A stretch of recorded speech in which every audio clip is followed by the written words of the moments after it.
Bon, bien, tel que promis, j'ai le plaisir d'avoir à l'autre bout du fil René Arsenault, député pour Madawaska-Restigouche. René Arsenault, bonjour.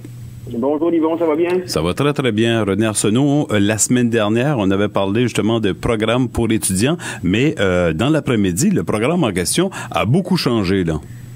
Exactement. Donc, pour dire que les choses changent vite, il faut se tiendre à jour avec le site web canada.ca, la seule source fiable qui provient du gouvernement sur les mesures que l'on prend pour lutter contre le COVID et aider la population.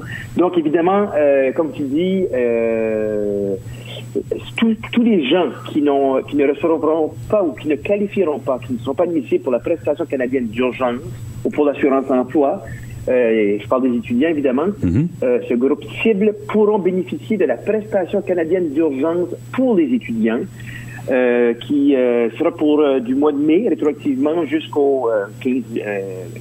du mois de mai, c'est-à-dire jusqu'au mois d'août. Et ces étudiants-là pourront toucher jusqu'à 1250 $ par mois.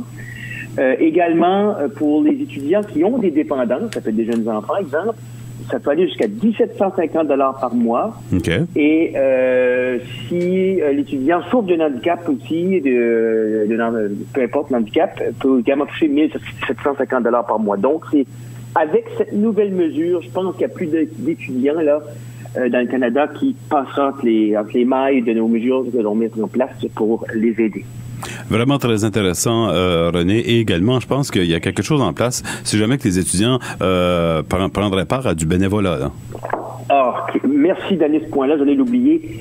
Allez sur le site canada.ca, vous allez voir plusieurs mesures qui sont en train de se mettre en place, mais qui ont été annoncées. Mais une de celles-là aussi, après la prestation canadienne pour les étudiants, il y a, sur une base volontaire, des bourses qui seront offertes aux étudiants dès leur entrée aux études postsecondaires en septembre prochain, qui peuvent aller jusqu'à 5 000 $ si on fait du bénévolat dans le cadre de la réponse à la crise du COVID. Oui. Dans du bénévolat, exemple, ça peut être dans un foyer ou peu importe. Mais allez voir ce qui s'offre sur le site. Restez aux aguets parce que ça va être, on va porter les précisions d'un jour à l'autre, peut-être d'ici une semaine, 10 jours. Mais bien important, bon point. Il y a ces bourses-là aussi. Il y a plusieurs tâches pratiques qui vont être offertes. On va doubler les prêts étudiants ou les bourses étudiantes pour l'année prochaine. Donc, plein de mesures qui font en sorte qu'il n'y a plus d'excuses pour les étudiants à se dire, j'ai une excuse, mais il n'y a plus d'argument à vouloir dire, j'aurais peut-être pas les moyens parce que je ne fais pas mes heures pour avoir mon chômage, etc. Il y a une bourse, il y a des mesures qui sont mises en place pour maximiser le potentiel de nos étudiants d'aller mener leurs études postsecondaires et d'obtenir leur diplôme. Bravo à votre gouvernement. On va parler depuis lundi dernier, les différentes entreprises peuvent aller en ligne puis vérifier s'ils sont admissibles justement à l'aide justement du fédéral. Je crois que la réponse a été vraiment exceptionnelle. Là. La réponse a été exceptionnelle. Le portail a été ouvert lundi. De cette semaine.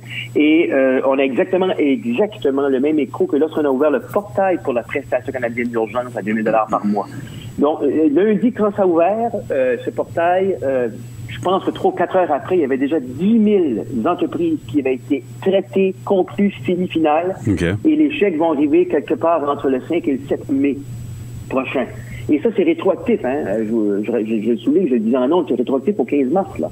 Donc ça, c'est pour les entreprises qui veulent bénéficier de la subvention de salaire pour leurs employés. Et encore une fois, je le répète, appelez les employés, appelez-les à l'ouvrage. S'il n'y a pas d'ouvrage à faire, faites-le faire autre chose. S'il n'y a rien à faire, ils seront en congé payé. Mais maintenez le lien entre les employeurs et les employés de sorte que lorsque la reprise économique va se faire, on sera prêt, puis ça va couler. Comment est-ce que tu as aimé ton premier Parlement virtuel, René? Écoutez, c'était une première historique hier. Pour la première fois dans l'histoire du pays, on tenait un Parlement, une Chambre des communes de façon virtuelle. Ça a marché de façon excellente. C'était fonctionnel. Quelques petits pépins techniques mineurs, mais c'était parfait. Moi, j'ai bien adoré. J'ai eu un peu la frousse parce que lundi, on faisait le premier test technique avec les députés. Okay. Et en ce qui me concerne, ça n'a pas fonctionné lundi. Non. Donc, j'ai pensé, merde, mardi, je pourrais pas faire partie du Parlement. Et c'était, entre guillemets, obligatoire pour les ministres et les secrétaires parlementaires, dont je suis. Je répète, je souligne que je suis secrétaire parlementaire des langues officielles et de l'APK. Donc, je pensais merdouille, mardi, ça fonctionnera pas, mais donc, finalement, tout s'est mis en place après les communications et le service technique d'Ottawa. C'était quand même incroyable. On avait le président de la Chambre, les ministres qui répondaient aux questions, l'opposition qui posait des bonnes questions, et on s'y croyait. Écoute, vraiment toute une expérience. En terminant, d'autres choses, René? Non, je dirais que je répète que je suis pas mal fier de ce qu'on fait collectivement, les citoyens, les citoyennes, on se discipline.